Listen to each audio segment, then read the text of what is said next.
Hey, I'm Brandon Walters, and I'm here with some of the folks that are behind the scenes of the Social Story Conference that's coming up later in September. Introduce yourselves for me. Hey, I'm Kat Hardaway. And I'm Aaron Von Frank. Hi, I'm Susan Sebotnik. Tell me, Aaron, why don't you just tell me, what is behind this conference? Tell me a little bit why you're doing it. Okay. Well, what we have is we have basically a group of presenters who are just phenomenal, from international level guys, national level guys, and also some really kind of local heroes.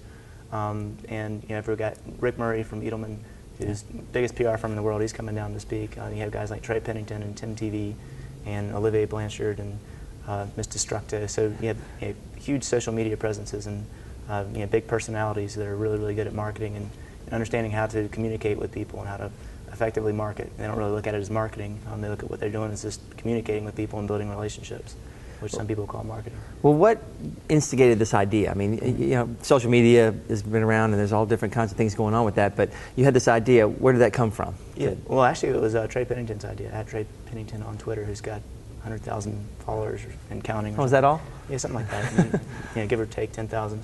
So, I think I have like 600. Anyway, I'm not jealous, I promise. He has no free. Yeah, I know. I got a couple. But why did Trey decide? Because he does this on his own too. So why did he decide? Let's have a conference in Greenville that really gets. I think for Trey and like a lot of us, you see a lot of not to in any way belittle kind of the marketing efforts of people, but you see a lot of marketing that's, I guess, inauthentic or it's sort of one-way conversation, especially in the 20th century. There seems to be much more of that. And what they're trying to get back to is sort of the roots of communication and the roots of relationship, which is a lot of it is storytelling. Something for thousands of years we've been doing is conveying message, conveying meaning through telling stories. So that's what a lot of this is doing. How do you discover your own story, whether you as an individual or you as a company or you as a nonprofit?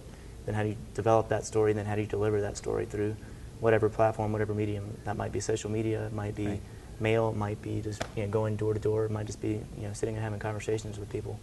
Well, now how are you guys? All working behind the scenes. Tell me what you guys do. I just sit here and make them laugh all of the time. And that's a very important job. It's part of the conversation. She's the jester. Yes. And I just laugh at her to make it Yes.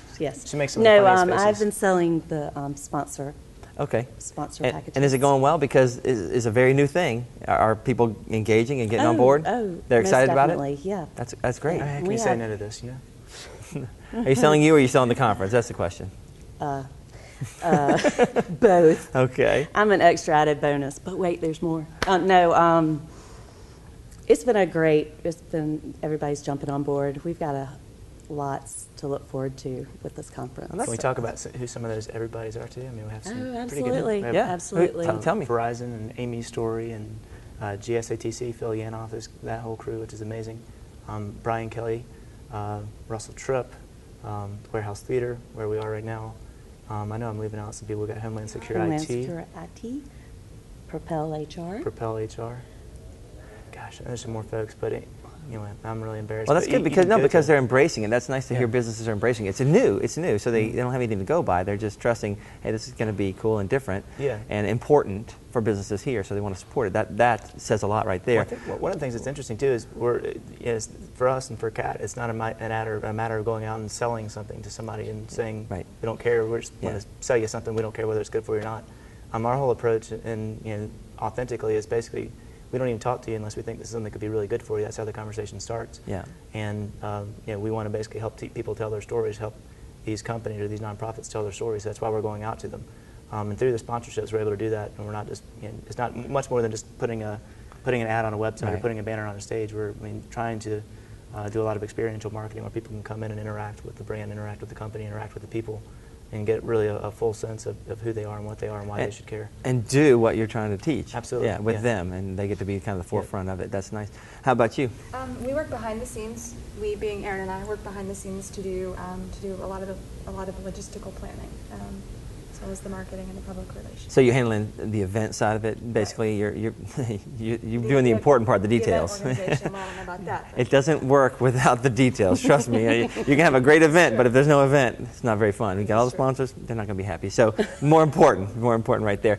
Well, so the idea. Where did the idea come from? Like all the social media. Hey, let's have a conference. Where did that come from? How does that just spark out of your head? Well, actually, things happen much faster and more dynamically on social media now, which is really interesting. All these guys are kind of connected, and we're all connected to the people that are speaking, and that sort of gave birth to the idea in the first place.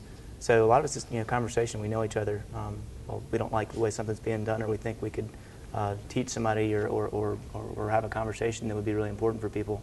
So I guess it all starts as a nugget of an idea, and then it kind of how it actually becomes, goes from a word or from an idea to an actual thing is just the creative process, I guess, and that's where we try to come in, is to put structure around that idea and to make it become life. What are your big goals for this thing? Yeah, big goals. What's your dream for it? I guess the dream, ultimately, which would be incredible, would be, we're going to start in our hometown, which is Greenville, South Carolina, because we love the place, we love the community, and we want to see more stuff that's really interesting happening here and then starting here and then spreading, around the country.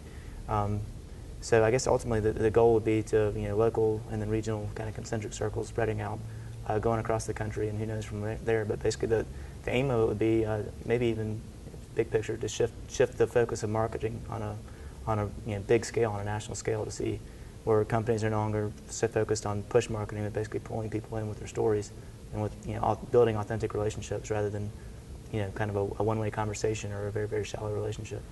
Well, with the businesses here already embracing it, Greenville, they actually are fairly technologically advanced, oddly enough. I mean, you don't think that when you think Greenville, South Carolina, but if you're here, you understand that they're there. So I think it could easily push to other bit larger cities as well. Do you, actually, do you feel like that can happen? On the note of story is that we sort of, what you tell yourself as a story about your community is really, really important, because it becomes sort of a self-fulfilling prophecy. And with this community, I think more so than anything else, like I think it was John Warner said the other night at a TEDx meeting, which is another cool thing, is that basically our reputation is not caught up with who we are as a community yet. And I think that's very much true. I mean, we have a thriving entrepreneurial and tech community here, and the more people are finding out about that. I mean, we have groups from Knoxville, Tennessee that want to study other cities in the country that are doing really neat things. They picked Boulder, Colorado, and Greenville, South Carolina, and came here to see what's our magic juice, so to speak. What's making it work. So, I mean, they're starting to get that recognition, but I think we still sort of have a perception as we're kind of a sleepy southern town a little bit. But yeah, no, you're right. I think telling a story, and I think that we're on the up and up. So. Well, and a conference like this just helps that to change that story. So we thank you guys for having it. Appreciate the work you're putting in, and all the success, and let's move it on to bigger and better things. Sounds great. Thanks a lot. Thank you. Brandon. Thank you.